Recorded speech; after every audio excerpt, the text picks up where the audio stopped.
আপনার মাসিক আয় থাকলেও সঞ্চয় শূন্য, তাহলে 50-30-20 এই নিয়মটি আপনার জন্য। 50-30-20 এই নিয়মটি অর্থ ব্যবস্থাপনার সবচেয়ে কার্যকরী একটি নিয়ম। যারা সময়ের অভাবে আপনাদের খরচগুলোকে হিসাব রাখতে পারছেন না, তাদের জন্য এই নিয়ম। আপনার মোট আয়কে 3 ভাগে ভাগ করবেন। 50 ভাগ নিডসে খরচ করবেন, যেমন বাড়ি ভাড়া, চিকিৎসা, খাদ্য, বস্ত্র ইত্যাদি, অর্থাৎ যা ছাড়া আপনি চলতে পারবেন না। 30% ওয়ান্টস, যেগুলো আপনার মৌলিক চাহিদা না কিন্তু আপনার জীবনের ভ্যালু অ্যাড করতে পারে, যেমন ঘুরতে যাওয়া, ঘড়ি, টেলিভিশন, গাড়ি ইত্যাদি। 20% সেভিংস ও ঋণ পরিশোধ, যেটা আপনার ভবিষ্যৎ এবং বয়সকালে নিরাপত্তা দিবে।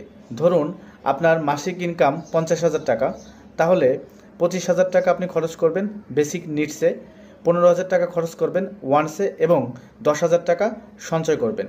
এভাবে চলতে থাকলে আপনার সচ্ছলতা অবশ্যই আসবে। ধন্যবাদ সবাইকে।